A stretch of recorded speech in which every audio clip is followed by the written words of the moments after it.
김나영 방송인 김나영 부부가 출연을 했습니다. 방송인 김나영 씨가 이제 마이큐라는 남자분과 재혼을 하게 된 겁니다.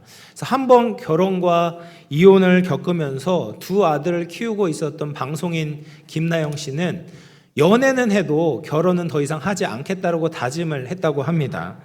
그런데 그 마이큐라는 남자의 따뜻한 마음 그리고 신실한 모습에 결국 마음 문을 열어서 프로포즈를 받아들이게 되었고 결혼까지 하게 된 거죠. 근데 그 신혼이 너무나 이제 달달했던 거예요. 너무 행복했던 겁니다. 그래서 이런 사랑은 처음 느껴본다면서 감격하면서 대화를 나누던 중에 이제 홍진경 씨가 이렇게 말을 했습니다. 사랑이란 게 빛을 발할 때도 있다. 감정이란 게 영원할 순 없잖아. 그런데 그 순간, 신혼 순간에 느꼈던 안정감, 사랑, 평화를 이미 맛봤잖아. 그것만으로도 서로 평생 감사해야 된다. 근데 나는 그걸 기억 못했다. 그렇게 얘기를 했어요. 그래서 이혼을 했거든요. 홍진경 씨도. 이제 홍진경 씨가 그러면서 자주 섞인 이야기를 하면서 따뜻한 조언을 전해 주었습니다. 그런데 저는 이 말을 그냥 흘려듣지 않고 저의 마음에도 조금 울림이 있었습니다. 사람의 관계뿐 아니라 하나님과의 관계에 있어서도 우리의 감정은 너무 쉽게 변하기 때문입니다. 지금 내가 누리고 있는 축복과 은혜가 얼마나 큰지에 대해서 놓칠 때가 많다라는 거죠. 그러나 감정이 약해진다고 해서 감사를 멈추는 것이 아니라 여전히 우리에게 주어지고 있는 사랑과 평화와 안정감과 기쁨을 기억하면서 우리는 감사해야 된다라는 거죠. 그럴 때 하나님과의 관계가 더욱 아름답게 자랄 수 있다라는 거예요. 우리 영암의 모든 성도들은 은혜를 기억하며 사시기를 축복합니다. 그럴 때 우리 모든 삶에 하나님의 더욱 풍성한 은혜가 넘치게 될 줄로 믿습니다. 우리가 지난주에 하나님께서 홍수 심판을 내리기 전에 노아가 어떻게 예배자로 살았는지 또 예배하게 하는 자로 살았는지를 같이 살펴보았다면 오늘은 홍수 심판 이후에 하나님께서 어떻게 인류를 회복하시는지를 같이 살펴보려고 합니다. 하나님께서 홍수 심판을 내리셨던 것은 인류를 망하게 하는 데 목적이 있었던 것이 아니었습니다. 홍수 심판을 내릴 때 그 마음은 마치 부모가 자녀의 회초리를 대는 것과 같은 마음이지 않았을까라고 생각이 듭니다. 자녀를 아프게 하려는 것이 아니라 자녀를 망치게 하는 것이 아니라 자녀를 옳은 길로 인도하고자 하는 그 하나님의 마음을 하나님의 스케일로 징계를 표현하다 보니 그런 홍수 심판이 임하게 되었던 거죠. 그리고 나서 하나님은 인류와 모든 피조 세계를 회복시키기 시작합니다. 그리고 그 첫 번째 단계로 노아와 그 세 아들들을 축복하십니다. 창세기 9장 1절 말씀을 우리 같이 한번 읽어보도록 합니다. 시작. 노아와 그 아들들에게 복을 주시며 그들에게 이르시되 생육하고 번성하여 땅에 충만하라. 여러분 이 명령을 익숙하지 않습니까? 노아 때 처음 주어진 것이 아니라 아담과 하와를 창조하시고 주셨던 문화 명령이고 축복의 말씀이었습니다. 창세기 1장 28절 말씀 제가 한번 읽어봅니다. 하나님이 그들에게 복을 주시며 하나님이 그들에게 이르시되 생육하고 번성하여 땅에 충만하라. 땅을 정복하라. 바다의 물고기와 하늘의 새와 땅에 움직이는 모든 생물을 다스리라 하시니라. 이 말씀을 노아와 그의 아들들에게도 전하고 계시는 거예요. 여러분 하나님이 가지고 계셨던 세상을 향한 인류를 향한 계획과 사랑은 변하지 않았다라는 겁니다. 여러분 이 명령을 처음 아담이 받았을 때의 상태가 어떠했습니까? 아직 선악과를 따먹기 전이었어요. 그러니까 처음 만들자마자 하나님께서 이 말씀을 주셨다라는 겁니다. 하나님의 계명을 떠나지 않고 하나님의 영광을 그대로 반영할 수 있었던 아담에게 생육하고 번성하고 충만하라고 말씀을 하셨습니다. 범죄 이전의 아담은 하나님의 선하심과 인자하심과 아름다움을 가장 잘 나타낼 수 있는 대리자였습니다. 그렇게 하나님을 닮은 아담의 번성은 곧 세상을 하나님의 영광으로 충만하게 하는 것과 마찬가지였습니다. 그런데 인간이 범죄한 이후에는 달라졌습니다. 죄악을 고안하고 실행하는 사람들이 점점 이 세상에 많아지는 것은 하나님의 한탄하시는 이유였죠. 또 하나님을 예배하지 않고 우상을 섬기고 자기 자신을 예배하는 악한 인간의 번성은 하나님이 창조를 후회하는 이유가 되었습니다. 그러면 이런 특별한 명령을 노아와 그 아들들에게 하실 수 있었던 이유가 무엇이었을까? 그냥 대홍수로 인해서 사람들의 수가 많이 줄어들었으니까 너희는 사람들을 많이 낳아서 자녀를 많이 낳아서 이 세상을 채우면 되겠다라는 의미로 주신 것은 아닙니다. 노아와 그의 가족들은 1년 10일 동안 방주에 있다가 이제 막 땅을 밟았습니다.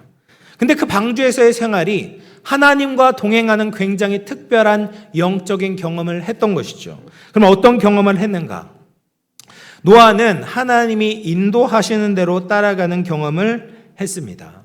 방주는 굉장히 특별한 배였습니다. 방주와 배가 비슷한 점이 있지만 다른 점이, 차이점이 있었습니다. 방주에는 노가 없었어요. 키가 없었습니다. 그리고 돛이 없었다라는 거예요. 그래서 배는 일반적으로 사람이 목적지를 정하게 되죠. 그리고 노를 젓거나 돛을 조정하고 키를 조정해서 방향을 설정하고 그 목적지를 향해 나아가는 것이 배가 존재하는 목적입니다. 그러나 방주는 그런 것들이 없었다는 거예요. 동력장치도 없고 방향을 결정할 수 있는 조향장치도 없었습니다. 그래서 그 목적지를 노아가 정한 적이 없었다라는 거예요. 그 목적지는 누가 정했습니까? 하나님이 정하시는 거죠. 하나님이 인도하신 대로 따라가는 경험을 1년 10일 동안 했다라는 거예요. 여러분, 이것이 신앙생활의 모습 아니겠습니까? 신앙인은 내 삶의 목적지를 내가 정하는 사람들이 아닙니다. 물론 인생의 작은 목표와 계획들을 세우지만 내 인생의 궁극적인 방향은 하나님이 정해주신다고 믿는 사람들인 거죠. 그래서 성도는 세상과 나를 부인하고 하나님의 말씀의 가치를 따라가야 합니다. 그런데 최초의 범죄자였던 아담은 그렇게 살지 않았던 거죠. 자신의 인생의 길을 자기가 잡으려고 했습니다. 하나님이 주신 말씀을 부정하고 자신이 하나님과 같이 되려고 했습니다. 순종이 아닌 불순종의 이 길을 걸어갔을 때 하나님의 축복을 상실하게 되었던 겁니다. 그런데 노아와 그의 아들들은 방주 안에 있는 시간들을 통해서 하나님께서 인도하시는 대로 따라가는 순종의 믿음을 배우게 되었다라는 거예요. 또 노아와 세 아들들은 하나님이 심판이 있다라는 것을 몸소 경험하게 되었습니다. 그 1년 10일 동안 하나님의 공의로운 심판의 한가운데 있지 않았습니까? 수많은 사람들이 120년 뒤에 하나님께서 심판하실 것이다 라는 말씀을 듣고도 한 귀로 듣고 한 귀로 흘려버렸습니다. 자기 앞에 놓여있는 일상에 매몰되어 살아갔습니다. 그러나 하나님은 하나님의 말씀대로 심판을 이루셨습니다.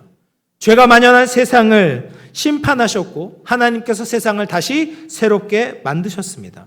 그러므로 노아와 세 아들들은 영적인 경각심을 가지고 살아갈 수 있었다라는 거예요. 반드시 죽으리라 말씀하신 것을 허투루 듣고 말씀을 왜곡해서 들었던 아담과 하와와는 달리 하나님의 심판이 반드시 이루어진다라는 것을 철저히 마음에 새길 수 있었다라는 거예요. 우리도 그렇습니다. 하나님의 말씀을 쉽게 넘기는 사람은 그 신앙이 깊을 수가 없습니다. 신앙생활을 고상한 취미 정도로만, 어렸을 때부터 해온 습관 정도로만 여기게 됩니다. 그러나 말씀에 우리의 생명이 달려있다라고 믿는 사람들은 한 말씀 한 말씀을 무겁게 받아들이는 거예요. 신앙생활을 진지하게 하는 겁니다.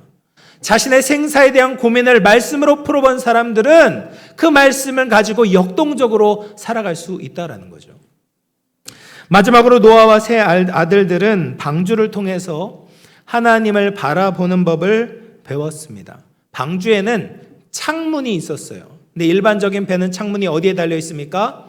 이 옆에 벽에 달려 있지 않습니까? 그런데 방주에서의 창문은 천장에 달려 있었습니다. 이것은 이 창문을 통해서 빛이 비춰지기도 하고 공기가 들어오는 환기구의 역할도 했지만 더 중요한 영적인 의미가 있었습니다. 노아와 아들들은 하늘을 바라보라는 거예요. 하나님을 1년 10일 동안 바라보아야만 했다라는 겁니다. 그래서 성도의 창은 하늘을 향해 내야 하는 것이죠. 하나님께 우리의 상황과 형편과 마음을 아뢰어야 합니다. 뿐만 아니라 하나님의 음성을 듣는 겁니다. 우리 주위에 있는 세상의 화려한 것들에 시선과 관심을 빼앗기지 말고 하나님을 바라보는 것이죠. 주위에 어떤 소리가 나더라도 그 소리에 흔들리는 것이 아니라 하나님의 말씀을 붙잡고 꿋꿋이 나아가는 것입니다. 그럴 때 영적인 승리를 얻게 되는 것이죠. 이런 믿음의 집중 훈련을 받았던 노아와 세 아들들에게 지금 하나님께서는 생육하고 번성하고 충만하라고 명령하고 계시는 거예요. 방주 안에서 습득했던 그 믿음의 방식, 삶의 방식을 놓지 않고 하나님의 사람으로 이 세상을 살아가라고 말씀하고 계시는 겁니다. 사랑하는 성도 여러분, 하나님은 이 세상을 향한 하나님의 계획을 멈춘 적이 없으십니다. 하나님의 영상을 온전히 드러내는 하나님의 사람들이 이 세상에 생육하고 번성하고 충만하기를 원하십니다. 악하고 불의하고 부정직하고 영적으로 죽어있는 사람들의 번성을 원하시는 것이 아니라 경건한 사람들의 충만함을 원하신다라는 겁니다. 하나님이 우리에게 맡기신 사명이 무엇입니까? 내가 인류대학에 나와서 상위 1%의 사람이 되라고 말씀하시지 않습니다. 내가 대기업의 부장이 되고 임원이 되고 회장이 되라고 명령하신 적이 없습니다. 세상 속에서 하나님의 방식으로 살아가는 것이 무엇인지를 보여주라는 겁니다. 그것이 절대로 어리석지 않고 망하지 않고 하나님의 함께하심과 도우심으로 말미암아 세상이 이해하지 못하는 평안과 기쁨을 누릴 수 있다는 것을 세상에 증거하라는 겁니다. 그렇게 예배자들이 이 세상을 가득 채우는 것이 하나님이 이 세상을 만드신 목적입니다. 그 목적은 창조하셨을 때도 홍수 이후에도 변하지 않았고 지금도 여전히 동일하다라는 거예요. 사랑하는 성도 여러분, 하나님은 신실하신 사람들로 이 땅을 가득 채우기를 원하십니다. 하나님 때문에 기뻐하는 사람, 하나님을 바라보는 사람, 하나님의 영광을 위해서 자신의 온 인생을 걸 수 있는 사람으로 이 세상이 가득해지는 것을 보고 싶어 하십니다. 다른 말로 하면 예배자로 이 세상이 가득 채워져야 합니다. 예배자인 우리가 또 다른 예배자를 세우는 겁니다. 세상이 오직 여호와만 예배하게 해야 합니다. 그러기 위해선 우리도 노아가 살았던 믿음의 방식을 따라야 합니다. 주님이 이끄신 대로 순종하고 주님만 바라보고 하나님의 말씀이 진리임을 믿으며 살아가야 합니다. 하나님을 사랑하는 예배자로 이 땅에 찬란한 예수님의 영광을 드러낼 수 있는 저와 우리 모든 영암의 가족들이 다 될 수 있기를 주님의 이름으로 축원합니다. 그렇게 하나님께서 이 세상을 회복시키기 위한 첫 번째 단계로 노아와 세 아들들에게 축복의 말씀을 전해주셨다면 두 번째 단계로 무지개 언약을 세우셨습니다. 무지개 언약의 내용은 너무나도 간단합니다. 하나님은 다시 홍수 심판을 내리지 않겠다라고 말씀하고 계세요. 근데 그 언약의 방식을 보면 그 방식 안에는 하나님의 은혜가 풍성하게 들어가 있습니다. 여러분, 고대 근동의 언약은 종주권 언약이었습니다. 강대국의 왕과 약소국의 왕이 약조를 하는 겁니다. 강대국의 왕에게 약소국의 왕은 충성을 맹세하고요. 그리고 강대국 왕은 약소국에게 보호와 공급을 약속하는 겁니다. 그리고 약속을 한쪽에서 어기게 될 때 그에 따른 처절한 응징이 당하게 될 것이다라는 조건을 걸게 됩니다. 근데 무지개 언약을 보면 이런 언약의 기본 조건과는 맞지 않는 것을 보게 됩니다. 쌍방의 계약자가 있었지만 하나님께서 일방적으로 맺으신 언약이었습니다. 우리 창세기 9장 11절 말씀을 같이 한번 읽어봅니다. 시작. 내가 너희와 언약을 세우리니 다시는 모든 생물을 홍수로 멸하지 아니할 것이라. 땅을 멸할 홍수가 다시 있지 아니하리라. 아멘. 내가 너희와 언약을 세우리니 하나님께서 이 언약을 주도적으로 이끌어 가고 계시다라는 것을 보여주고 있죠. 하나님은 노아와 그 후손들의 실력을 잘 알고 계셨습니다. 사람이 계획하는 바가 어려서부터 악하다라는 것을 알고 계셨어요. 그래서 노아와 그 아들들이 지금은 하나님의 말씀을 잘 듣지만 시간이 흐르면 한 달이 지나고 1년이 지나고 10년이 흐르면 그 영적인 민감성들이 약해질 것이라는 것을 알고 계셨어요. 그래서 사람이 충성할 때만 이 언약을 유지하게 된다면 이 언약이 분명히 무너지게 될 거라는 것을 예상하고 계셨던 겁니다. 여러분, 사람의 신실함에 이 무지개 언약이 달려 있었다면 홍수는 이 세상에 계속해서 일어나야만 했을 겁니다. 근데 하나님은 그렇게 하지 않으셨다라는 거예요. 노아와 그 후손들이 어떻게 살던지 간에 나는 이 약속을 지키겠다라는 하나님의 굳은 결심을 이 언약을 통해서 표현하고 계시는 겁니다. 또 이 언약의 대상은 보편적입니다. 일반적으로 언약은 강대국이 도움이 될 만한 대상을 사람이나 나라들을 택해서 약속을 맺게 됩니다. 당연하지 않겠습니까? 최근에도 이제 미국이 그린란드와 함께 이제 언약을 맺으려고 하죠. 그린란드를 편입시키려고 합니다. 근데 왜 그렇게 합니까? 그린란드가 미국에 도움이 되기 때문에 집착하는 것 아니겠습니까? 그냥 얼음덩어리만 있는 땅이라면은 그렇게 편입하려고 하지 않겠죠. 경제적으로, 군사적으로 도움이 되기 때문에 그 땅에 집착하는 것이죠. 근데 하나님은 이 언약의 대상을 노아뿐 아니라 모든 생물들을 포함시키셨습니다. 일부의 사람들만이 아니라 모든 피조물들이 하나님의 은혜를 받게 한 겁니다. 그러니까 하나님의 은혜의 범위가 얼마나 크고 넓은지를 잘 보여주고 있습니다. 또 이 언약을 영원한 언약이라고 이야기를 합니다. 여러분, 사람이 맺은 언약은 영원하지 않습니다. 언약을 맺은 당사자가 살아 있을 때 유지되고 또 여러 상황에 따라서 그 언약이 변동되게 됩니다. 그런데 이 무지개 언약은 영원하다라고 이야기를 합니다. 피조 세계가 유지되는 하나님께서는 이 약속을 지킬 것이다라고 말씀하고 계십니다. 그래서 노아와 세웠던 그 언약이 지금도 유효하다라는 거예요. 그래서 홍수 심판은 일어나지 않는다라는 겁니다. 하나님의 영원한 약속이기 때문이죠. 그리고 하나님은 이 약속을 무지개라는 증거를 통해서 확인시켜 주셨습니다. 홍수 심판 이전에 무지개가 있었는지 없었는지 확실하지는 않습니다. 그런데 더 중요한 것은 무지개가 지금도 존재하고 있고 하나님께서는 그 무지개 안에 언약을 담아 놓으셨다라는 거예요. 여러분, 무지개를 히브리어로 하면 캐셰트라는 말인데 이것은 활이라는 의미를 가지고 있습니다. 그래서 무지개를 영어로 해도 레인보우, 보우가 활이라는 뜻이잖아요. 그래서 활이라는 뜻이에요. 무지개를 보면 활 모양처럼 생겼습니다. 활은 전쟁이나 사냥을 할 때 쓰는 강력한 무기죠.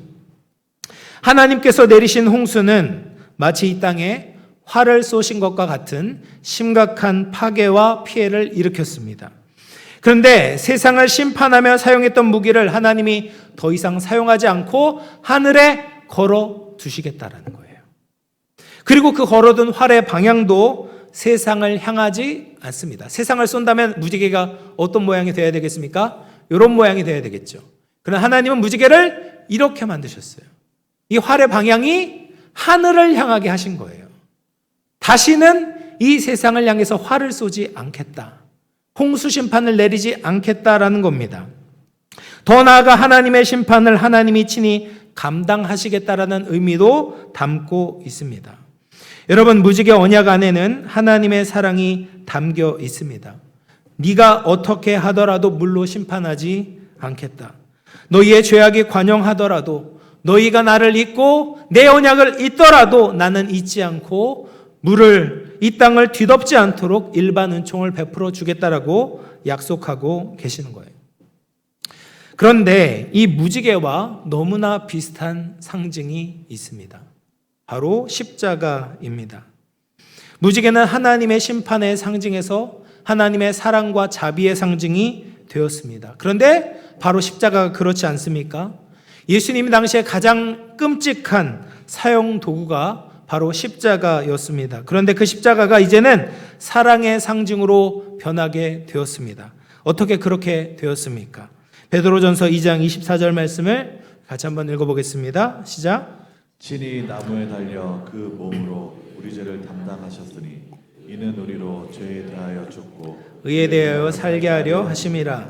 그가 채찍에 맞음으로 너희는 나음을 얻었나니. 심판의 대상이 우리가 아니라 예수 그리스도가 되셨기 때문이죠. 하나님께서 그 잔인한 십자가를 우리가 지게 하신 것이 아니라 독생자 예수님이 지게 하셨습니다. 하늘에 걸어둔 활시를 당겨서 자신의 아들을 향해 쏘신 겁니다. 그로 말미암아 예수님은 우리의 모든 죄와 죄책을 담당하셨습니다. 육체적, 정서적, 영적 고통을 당하시고 우리에게는 회복과 평안과 은혜를 베풀어 주셨습니다. 또 예수님의 십자가는 일방적인 은혜였습니다. 요한일서 4장 10절 말씀을 같이 한번 읽어봅니다. 시작.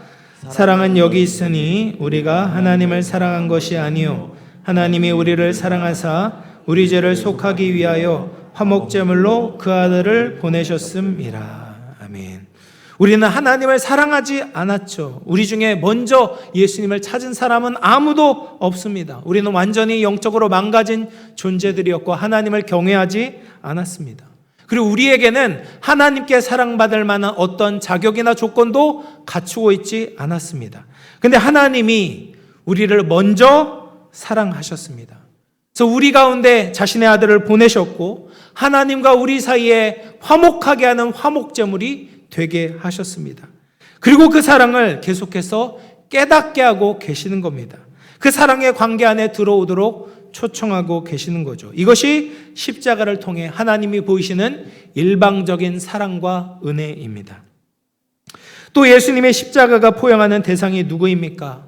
이 복음은 모든 믿는 자에게 구원을 주시는 하나님의 능력이 됩니다. 그래서 유대인이나 이방인이나 한국인이나 중국인이나 그 누구도 상관없이 예수 그리스도를 믿기만 하면 하나님의 자녀가 될 수 있는 것이죠. 그리고 예수님의 십자가의 언약은 영원합니다. 히브리서 13장 20절 말씀을 보면 같이 한번 읽어보겠습니다. 시작. 양들의 큰 목자이신 우리 주 예수를 영원한 언약의 피로 죽은 자 가운데서 이끌어내신 평강의 하나님이 예수 그리스도의 십자가를 영원한 언약의 피라고 말씀하고 계시죠. 예수님의 희생을 하나님은 영원토록 기억하고 계시는 겁니다. 우리는 그 예수님의 희생 때문에 하나님의 나라에서 영원토록 복락을 누릴 수 있다라는 거예요. 그래서 무지개를 통해서 흐릿하게 보여주셨던 그 하나님의 사랑을 예수 그리스도의 십자가를 통해서 온전하고 분명하게 우리에게 깨닫게 하시는 거예요. 근데 여러분, 이 소중한 무지개와 십자가가 안타까운 공통점이 있습니다. 우리에게 너무나 익숙해서 그 가치를 잃어버렸다라는 겁니다. 무지개와 십자가는 우리 주위에서 너무나 쉽게 발견할 수 있습니다. 무지개는 이 세상 어디에서도 볼 수 있지 않습니까? 한국에서도 볼 수 있고 중국에서도 미국에서도 어느 나라에서도 비가 그친 후에 하늘에 보면 무지개를 발견할 수 있습니다. 십자가도 마찬가지가 되었습니다. 차에도 달려있고 목걸이에도 달려있고 서울 시내 곳곳을 수많은 교회가 십자가로 수놓고 있습니다. 그런데 그렇게 눈에 자주 보이는 무지개와 십자가가 지금 우리의 가슴을 뛰게 하고 있습니까? 무지개가 아름답구나, 십자가가 걸려있구나 무심코 지나치고 있지는 않습니까? 그 쉽게 발견하는 약속의 상징들이 우리에게 무엇을 가르쳐주고 있습니까? 지금 우리가 살아가고 있는 것이 하나님의 은혜다라는 겁니다. 하나님의 기적이다라는 겁니다. 하나님이 스스로 맺으신 언약이 아니었다면 우리는 하나님의 공의로운 심판을 받아 마땅했습니다. 하나님이 우리에게 은혜를 주기로 하지 않았다면 지옥의 땔감이 되고 용서받을 수 없는 죄인에 불과했습니다. 그런데 하나님은 한결같이 우리를 향해 은혜를 주고 계십니다. 내가 다시는 너희를 멸하지 않겠다는 무지개 약속을 통해서, 내가 내 아들을 보내서 너희를 살리겠다는 십자가의 약속을 통해서 우리에게 은혜를 베풀고 계십니다. 하나님이 모든 값을 치르셨기 때문에 우리가 오늘을 살 수 있었다라는 거죠. 십자가가 하나님의 은혜가 아니라 우리의 고행이나 수련이나 영적인 실력으로 쟁취해야 되는 목표였다면 우리는 십자가에 가까이 다가갈 수 없었을 것입니다. 어제 뜨겁게 주님을 사랑했다가도 오늘 비참하게 넘어지는 것이 우리의 모습이기 때문입니다. 어제는 주님의 말씀대로 살겠다고 다짐했다가 오늘은 그 흔한 십자가를 생각하지 않은 채 살아가는 것이 우리의 영적인 모습이죠. 심판에 대해서 두려워했다가 금세 영원히 살 것처럼 교만을 떨며 세상 즐거움에 취해 있는 것이 우리의 민낯입니다. 이런 반복된 실패에도 하나님께서는 은혜를 거두지 않으십니다. 십자가에 하나님 자신을 메워서 우리를 버리지 않으시는 겁니다. 나는 절대 너를 포기하지 않겠다라는 그 일방적인 사랑이 우리를 다시금 일으켜서 하나님의 풍성한 은혜를 얻게 하는 능력이 되는 겁니다. 엔도 슈샤쿠의 이 침묵이라는 소설이 있습니다. 이 소설은 17세기에 일본의 천주교 박해기를 배경으로 하고 있습니다. 그 주인공이 로드리게스라는 신부님인데요. 포르투갈 신학교에서 이 로드리게스 신부가 충격적인 소식을 듣게 됩니다. 존경하는 스승이었던 페라이라 신부가 일본에서 고문을 이기지 못하고 배교했다라는 소식을 듣게 된 겁니다. 그래서 스승의 명예를 회복하고 일본의 성도들을 돕고자 일본으로 잠입하게 되는 겁니다. 근데 그 로드리게스 신부가 일본 사람들에게 배신을 당해서 결국 일본 정부에 붙잡히게 됩니다. 네, 감옥에 갇혀서 육체적으로 힘들지만 그 로드리게스 신부를 더욱더 괴롭혔던 것은 거꾸로 달려있는 일본 성도들의 신음소리였습니다. 고문을 당하는 거예요. 그리고 관리들이 이렇게 이야기를 하는 겁니다. 네가 성화를 밟기만 하면 저들을 풀어주겠다. 저들을 놓아주겠다라고 이야기를 합니다. 근데 이 신부님이 딜레마에 빠지는 겁니다. 끝까지 성화를 밟지 않는 것이 신앙 양심상 맞는데 아픔과 고통을 당하고 있는 성도들을 그냥 둘 수 없는 거죠. 그런데 그때 예수님의 목소리가 들려오는 겁니다. 밟아도 좋다. 네 발의 아픔을 내가 제일 잘 알고 있다. 나는 너희에게 밟히기 위해 이 세상에 왔고 너희의 아픔을 나누기 위해 십자가를 짊어졌다. 이 예수님의 음성을 듣고 신부는 통곡하며 성화를 밟게 됩니다. 여러분, 이것이 십자가의 복음 아니겠습니까? 우리가 주님을 버릴 수는 있어도 주님은 우리를 결코 버리지 않으시는 겁니다. 주님은 우리가 완벽할 때만 찾아오는 분이 아니라 우리가 비참하게 무너져 있을 때도 밑바닥까지 내려오셔서 우리를 안아주시는 분이죠. 그 예수님의 사랑을 깨달은 신부가 율법주의의 신앙이 아니라 더욱더 고차원적인 예수님의 사랑을 실천하게 되는 겁니다.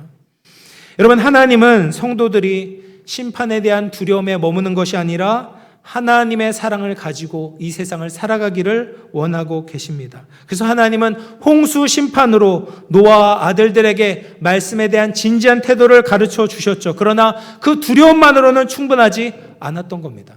말씀으로 축복하시고 무지개의 사랑과 은혜로 노아와 그 아들들을 설득하고 계시는 겁니다. 그리고 우리에게도 마찬가지입니다. 십자가에 새겨진 진리와 은혜를 우리에게 알려주기를 원하시는 겁니다. 십자가를 통해서 하나님의 크고 두려운 심판을 알게 하시고 동시에 하나님의 한이 없는 사랑을 발견하기를 원하시는 겁니다. 내가 징계의 두려움만 가지고 있는 것이 아니라 하나님이 얼마나 좋은 분이신지, 우리를 사랑하셔서 얼마나 오래 참고 계시는지를 깨닫기를 원하시는 거죠. 그럴 때 우리도 하나님을 사랑하고 하나님을 예배하게 되는 겁니다. 매 순간 우리 곁에 있는 크신 하나님의 은혜를 생각하고 감사하고 예배할 수 있는 우리 모든 성도님들이 될 수 있기를 주님의 이름으로 축원합니다. 말씀을 마무리하겠습니다. 사랑하는 성도 여러분, 우리는 하나님의 사랑이라는 안경을 가지고 홍수 심판을 봐야 됩니다. 하나님의 사랑이라는 안경을 가지고 우리의 삶을 대해야 됩니다. 홍수 심판은 하나님이 인류를 버리는 사건이 아니라 이 세상을 구원하기 위한 새 창조의 과정이었습니다. 하나님은 우리에 대한 사랑을 절대 거두지 않으셨습니다.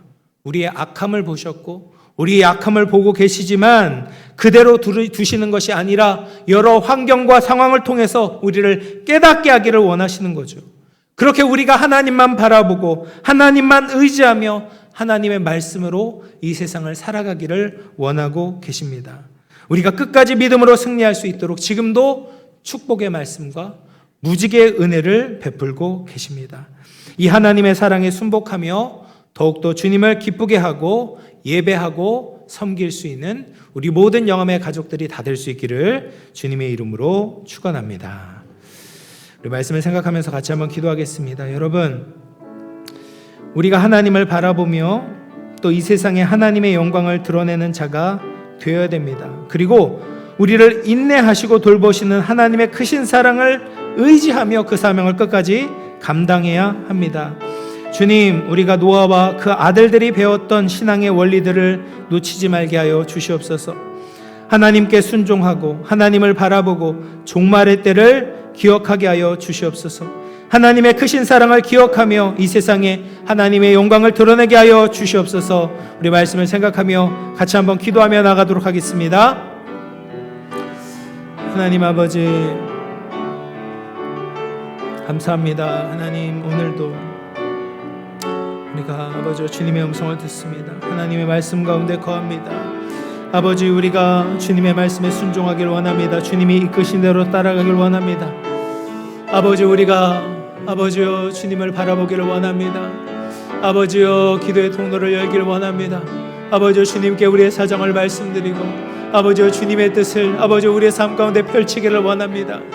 아버지, 하나님의 말씀을 무겁게 받아들이길 원합니다. 그 한 말씀 한 말씀이 우리에게 생명이 되고 축복이 되는 것을 믿음으로 살기를 원합니다. 아버지, 이 세상을 그렇게 믿음의 방식으로 하나님 나라의 방식으로 살아갈 때 하나님 아버지, 우리에게는 하나님의 사랑이 필요합니다. 변하지 않으시는 우리를 붙드시는 그 하나님의 은혜가 우리에게 필요합니다. 주여, 십자가